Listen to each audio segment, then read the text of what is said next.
Okay, you're on. Okay, good morning. Welcome to Julo Virtual. I'm Jeshla and I'm joined today by Smangele Ngubane, who is on our frontline, Julo frontline admin. Welcome, Smangele. Thank you, Jeshla. Who would lead us into serenity prayer. Okay. God, grant me the serenity to accept the things I cannot change, courage to change the things I can, and the wisdom to know the difference. Thank you.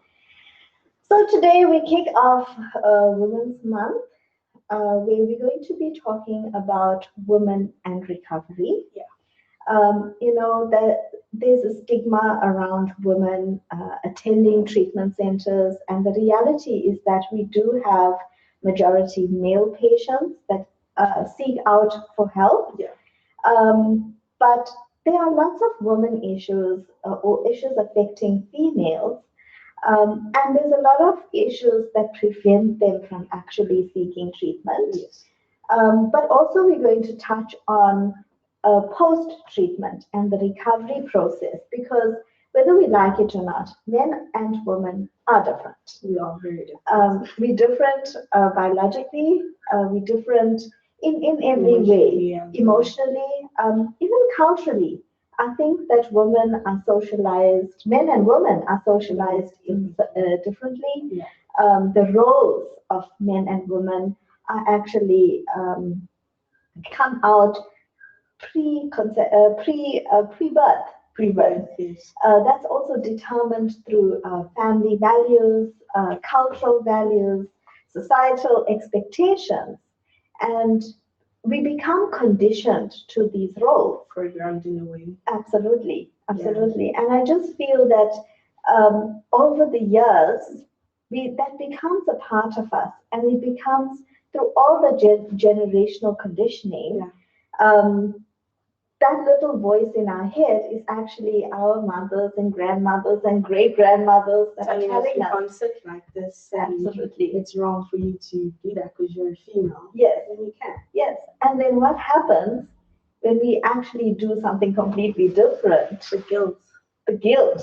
The shame. The shame. That's right. That's right.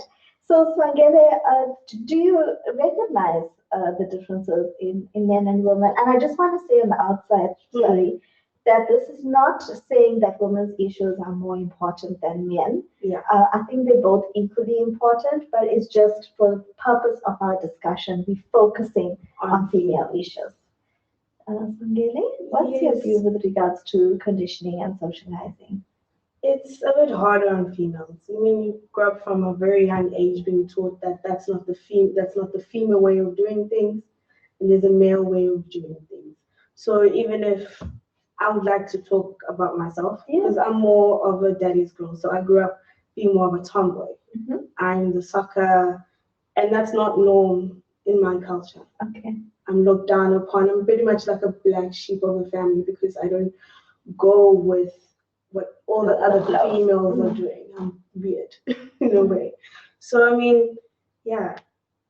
But I think also on the positive side is that you were confident with yourself to pursue that, your true self. My true self. And I think a lot of the times people wear masks when we do not fit in with what is expected for both men and women. Yes.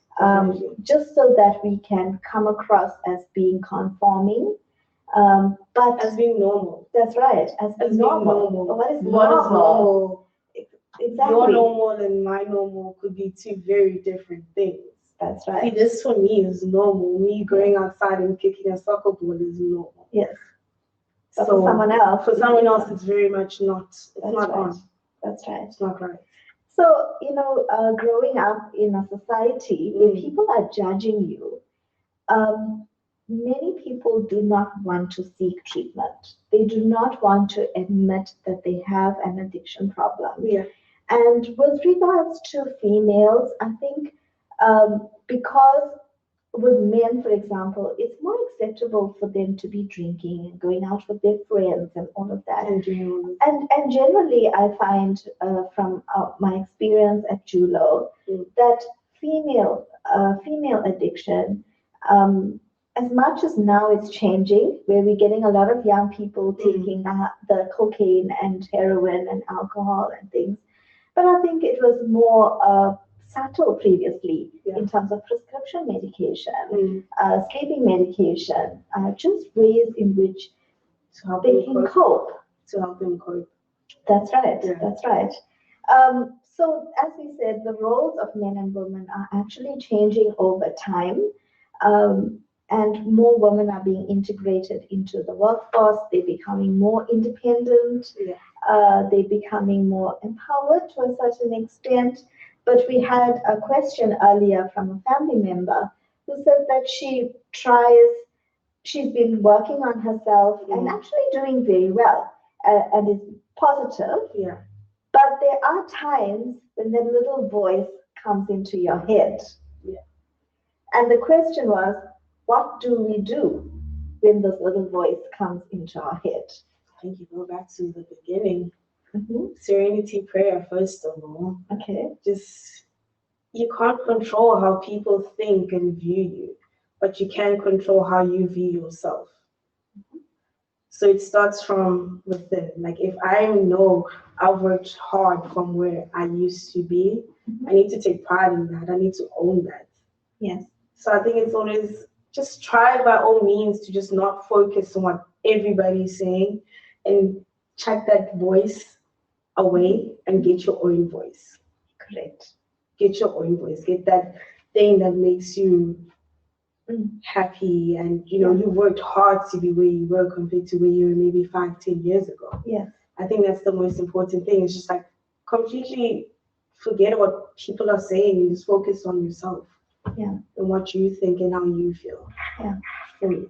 Yeah, no, absolutely. I think also it's about being conscious of those thoughts. Yes. Why is this coming up? What kind of feelings is it creating? Is it feelings of guilt Shame. or shame, or is it positive feelings? Let's learn the lessons from there, and then recognize that this is what I'm feeling, and saying, but this is not what's my reality right now, and changing that consciously. I think that's what. So to the person that sent the question, I think she's very clued up in living in the now and the conscious moment and consciousness and being aware of your thoughts. I think it's just again refocusing again, as you said, taking those 2 steps back by saying serenity prayer, breathing, writing, and just reconnecting. So coming to rehab is almost like we have to unlearn everything that we've learned and relearn new things. New things. Positive things. Yeah, but unfortunately, things are going to come up as we go. That's how the mind works. There's deep levels of subconscious that comes out through various experiences. Yes. Through various experiences as well. So we talked about the stigma attached to women coming for treatment, the shame, the guilt. How could you abandon your family? Even? That one. That's a big one. That's a big one. But I don't feel it's abandoning your family. How you, oh my gosh, you sorting yourself out so you can better your family. If you're the negative in that family, maybe you need to relook at yourself. It's not really abandoning them, it's making yourself better so they can be better. Yeah. I find that that's sometimes difficult because women are more prone to physical abuse, sexual abuse, emotional abuse, as opposed to men. Again, I'm not saying it does not happen to men, but they come from that dysfunctional, abusive environment. And this week alone, I've had a few calls where women are seeking help. And all of them had issues of physical and emotional abuse by their spouses, but not just their spouses, but also extended family. That how could you? You're a woman. You have to look after the children. There's a whole lot of other issues, and then we as females start feeling guilty about that as well. So it's breaking down that stigma. And as you said, it's if you are coming here to help yourself, you're actually helping the entire Everybody's family. family, because you're the one that's looking after the little ones, growing them to be better people. And if your mindset is not correct, Mhm. then you're not going to be raising such nice, Healthy, capable positive people. people. Yeah, Yeah. I think. And you mentioned something before we actually started the webinar that uh, one of the ways in which we can break this down is starting from the Starting little from ones. small, starting from very young. I was lucky enough to have a dad in my life. So Yeah. my dad is like my best friend. Okay. He's been with me, like, and that helped me a lot. My dad never encouraged me to be the same. Like my sisters are very much girly girls, Mhm. and then he kind of took me in as his son. So that helped me a lot. Like you'll find when I'm like one of the most confident people Mm. because I know Kutsi, I have like the backup, and I have that male figure in my life who just has my Absolutely. back. Yeah. Even my mom as well, very strong woman. So if we start from very young, Mm. telling the girls that anything is possible, they can accomplish anything. Yeah. They after a while, after time, they will start believing that. Mhm. They won't feel guilty for wanting to better themselves and make something of their lives. Yeah. Absolutely. So, women need to heal. We feel guilty when we Mm. need to take time out. For ourselves. Yeah. It is not a crime to take time for yourself. Even if it's 10 minutes to just sip on that coffee or in that tea and just think about your thoughts, pray.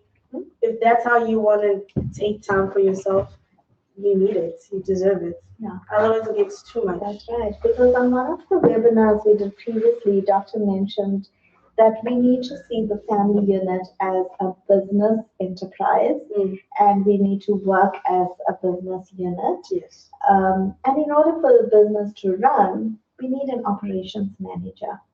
And majority of the time, it's the It's the woman. female. It's the woman. Yes, it is.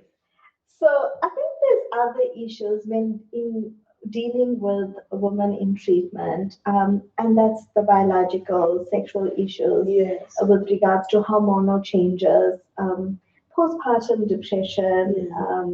That's a big thing, and I think that gets pushed to the side. Yes. Like it's a You're a mother minor now. issue. You need to carry on, You will adjust. adjust. That's the one I hate. That Yes. one. You will adjust. Yes. I don't like. Yeah, exactly. Because that adjustment, yes, you'll adjust Yes, for a adjust for while, a while, but then all that is accumulating inside yes. until the child becomes a teenager and then you explode.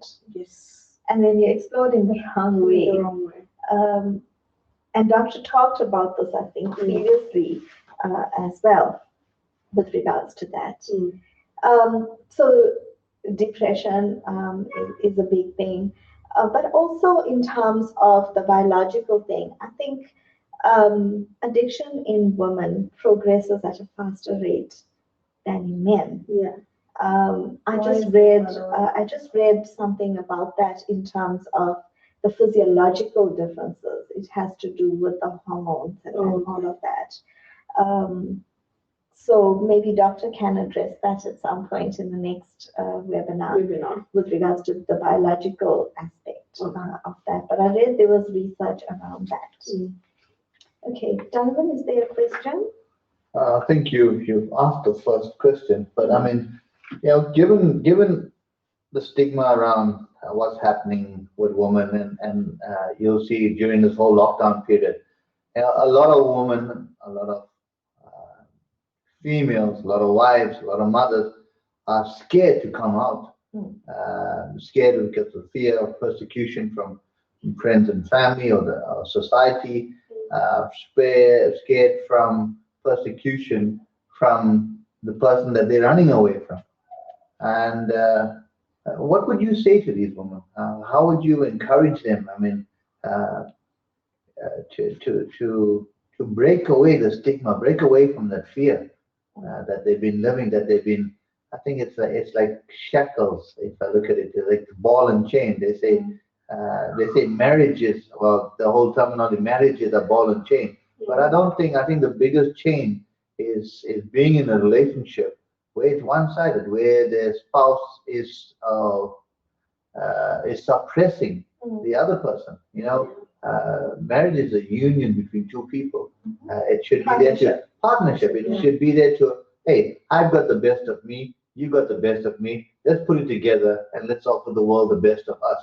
But if one person is too dominating, and sorry, I think I'm getting a bit too carried away with the question there, but I'll just leave that with you there, Jay.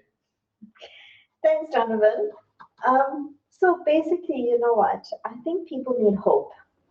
People are afraid that if I come for treatment, my partner is going to abuse me even further, or I'm going to be ostracized by my extended family for being weak, even, and abandoning my children and family. But it's about hope and how I usually deal with this, especially with telephonic contacts where uh, women are calling in and they're asking for help, but it's the same scenario as Donovan mentioned. And it's about asking, what do you want for yourself? And helping them to see what the children are actually learning. Yeah. What are they seeing as being appropriate and inappropriate? And what are they seeing as being acceptable behavior? And I find that women want to take the step because people reach their limit. Yes, they do. And so it's about creating hope. And when they hear, it doesn't mean that we abandon the family. We work with families, and we want families to be together. We encourage that. And we want families to heal together Yes. as well. So, with regards to a female patient, I think it's important for them to rebuild their self-esteem, their body image, their sense of self, recognizing who they are, minus all these conditions. Like before the kids and the husband, you were Jay. You had dreams, you had things that you wanted to accomplish. That shouldn't now stop because you have a family. Yeah. And the person you're with should accommodate and try help you reach your goals and your dreams. That's right. If they're putting you down, then it's not good. That's right. And if you're accepting that, chances are you've come from a background where that was acceptable. So it's about letting go of that, being that mother and father to yourself, learning to empower yourself through self-love. But at the same time, by doing that, if you can love yourself, you'll be able to love your children and people around you. So what Donovan was saying, something about stigma and being more ostracized by the family and partner. I think, and then calling the person in virtually for now to engage in discussion. Because they are also part of the problem. They need to be part of the solution. And sometimes substance use is also with the partner. Sure. It's not just with the female or the wife or the spouse. It's both.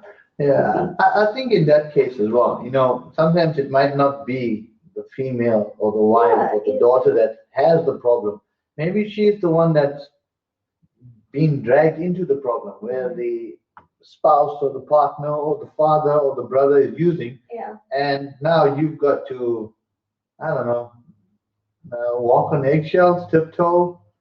You feel suppressed that you don't have a voice now. Everything that you have and all your energy, you got to focus onto this person and making sure that they're coming at home, or if they're not answering their phone, or they've gone somewhere. And then you see the roles become very warped because it's almost like you're being a parent to the other person instead of being a partner. And that's what you were saying about relationships being a partnership where we engage in conversation, we engage in discussion, we start communicating with each other, working as a family unit. And talking about your feelings does not make you weak. Yes. Yeah. Especially Yes. if you're a man, talking about your feelings and getting it out there does not make you weak. Real men cry. Real men cry. Yeah. That's There you go. yeah, that's it. You can't keep things bottled up because once they explode, it affects everybody. Absolutely. I get very happy when patients cry in grief sessions Mm. because it means they're letting things out. Oh, yeah. Oh, you just like to see people cry. Yeah, so I think that's good. It's a sign of healing. It's It a is. sign of healing. So you're right. Thank you. You're right. I think as families, we need to work together. You know, How would you encourage, I mean, and what would you encourage people to do to break over that normal routine? I see there's huge focus on yoga, on meditation, people uh, talking about earthing with himself and just to find yourself in your experience. I mean, how would you encourage uh, people that are in these situations to break out of that shell or that cocoon? I'm thinking of the movie Cocoon back in the 80s. Um, how would how what would you share with them? I think for both men and women, we need to reconnect with who we are. You mentioned were we prior to the children, prior to the addiction, prior to all of Yes. these other things. Mm. What is our passion? But create a schedule. I think having balance in our schedule, Yes. doing things in moderation, Mm. and trying new things. Trying new things. So with lockdown, obviously we can't Yeah. go out. But as you said, maybe try gardening. Get the children involved together. We can do. Let's have a garden project. Yeah. It can be a small patch. It doesn't have to be a whole big thing.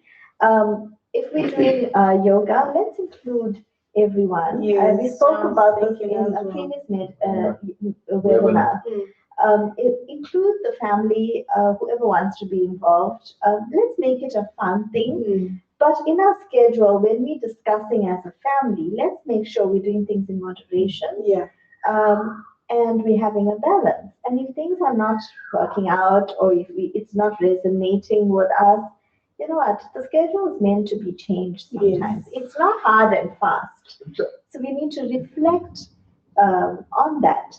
So coming back to your question is that, you know what? It's okay to take time out. Mm. It's okay to switch off your phone. It's okay to just do nothing sometimes. Just sit and Just sit and stay into space. And I understand, getting the families involved and stuff, but what if you need that me time, that alone time? Not what if. I think everybody needs Everybody that needs me it. time. And I think if we create that culture within our family to say that we're having me time, no, it's not only me that needs the me time, Yeah. it's the children that need me time as well. It's whoever else you're living with needs that me time as well. So if we include it initially in our schedule, it becomes part of our way of life. Yeah. It becomes a norm. Yeah. And me time can be different for different Yeah. people. Well, some tips on some me time?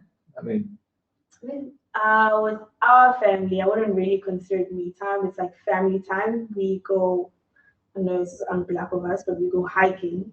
That's good. We go hiking up in Kloof, and that's a lot of fun. And we can go to our different areas and just relax on your own because I'm more of a music, and so I like to sit and listen to my music just around the waterfall, and everybody else likes to take walks. Yep. Saturdays, we know, is my mom's day. She goes and does, I don't know what she does, but that's her day. Yes. No one bothers her, no one calls her. That's right. But that's what I'm saying about creating those family norms. Yes. And it could be doing your nails. Yes. How often do we actually Do your nails. do your nails? Without any kids running around, just having adult conversation with other adults. Yes. Yes. It could be something, as you said, the hiking, the going Yes. out in nature. And it's not, me time is not only meditation. No. Me time is not only yoga. That's part of it. That could be part of it. But me time could be anything. Could be journaling. If you like reading, maybe spend the time reading 2 pages at least or something. Or even watching a program, a movie, or what your choice. Exactly. It could be doing your hair. I know you can't do it now, but taking yourself out, just find some movie, go to a movie on your own, and just take yourself out and explore yourself. You work so hard. Everybody deserves that little bit of me. So I think it will be different for different people. But if we create it and discuss it as a family unit, put it in our schedule, it will become a part of us. We start That's also how we start breaking down the stigma. Yes, of what we experience as well. And you know what? We just need to empower ourselves as women to say that this is what is acceptable, this is my boundaries, and I will not cross these boundaries. Because people will treat you the way you allow them to treat you. Thank you. Any other questions? Yeah, I think we coming to the end of our webinar, and pretty informative from a man's perspective. Anything you guys want to share? We've got the last few minutes here. You can share to people out there, and obviously to women out there that are too scared to speak out. Yeah. You know what? There's a lot of women out there that are crying out for help. My advice is there's so many people that you can contact. There's so many places you can contact. You know, you don't have to endure any abuse. You need to empower yourself. Women are strong. They can manage. They are resilient. They are the gatekeepers, sometimes seen as gatekeepers to the family and children. But you know what? At the end of the day, we all need to learn to love ourselves. We all need to work together as a family, men and women. We need to work together. Let's remember the COVID regulations. Keep within those regulations. Keep safe. And don't forget to like our Facebook page as well. Smangele? Yeah, on my side it's basically the same. As long as you love yourself and you're confident in yourself, you can accomplish anything. And don't think that because these certain people will judge you that everybody is the same. So pretty open-minded people out there like ourselves who understand what you're going through and are here to help you and listen to everything that you have to say. Yes. Yeah. And you're not alone. So we work as families. Yes, we are a family. Yeah. And I think to all the women out there as well, give yourself a nice pat on the shoulder. You survive not going shopping. Sorry, lipstick with the mask. Lipstick, guys. Okay. Well, thank you very much. Thanks for joining, and we'll be back on Saturday at 9:30. Thank you. Thanks. Bye.